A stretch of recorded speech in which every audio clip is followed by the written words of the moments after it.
The biggest key to investing is time. And the sooner you start, no matter where the market is, the better off you will be in the future. So today, I'm going to walk you through these three questions I had when I started saving and investing in my 401k and the lessons I've learned along the way. So why do this? Why save and invest? Simply put, it's the smartest thing you can do with money to help you secure your financial future and the future of your family or those you care about. Saving and investing in a tax advantage retirement account opens doors that we would have otherwise not have been able to open on our own income, open with a savings account, like a high yield savings account, which is great. But like I've said for several years now, an HYSA is not where I'm going to build wealth. It's a great place to have your emergency fund at, but I personally will not be using that to put my money in right now during my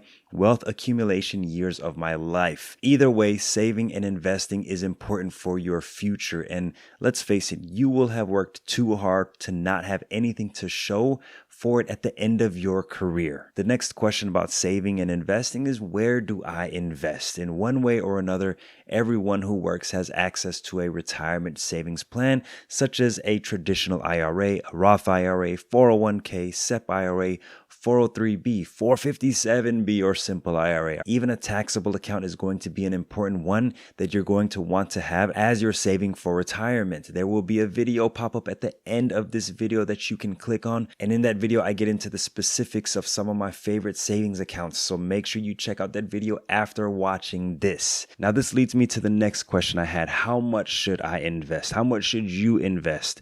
Ideally, you're going to want to be able to invest the maximum allowed into a retirement savings account that the government will allow per year.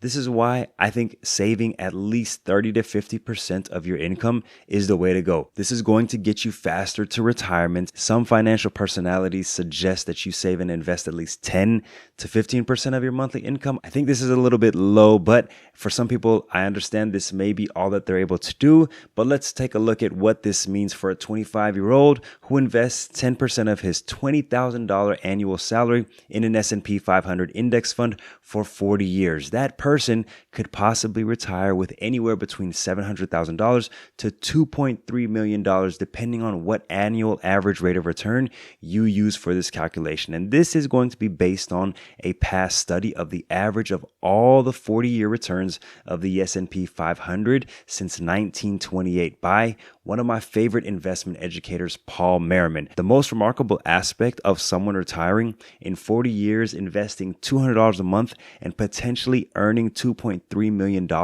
is that person's total contribution equates to just about $96,000, which is 4% of that person's earnings. Over the span of 40 years, you could retire with $2.3 million and only come out of pocket $96,000 to get there. Sign me up. And I would say that for most of us, $200 is very doable, and it doesn't really cut into our other financial decisions that we have to make, like having an additional savings account on the side, paying off our mortgage fast, funding college for our kids, traveling with the family, donating to charities, and so many other things that you would want to do. And personally, I think that's just the starting point, because I'm sure most of us are already saving at least $200, if not much more than that. This math I just presented to you just shows us that we really have so many ways to achieve financial independence as fast as we want or as slow as we want. But that all depends on how much you're willing to put away for retirement.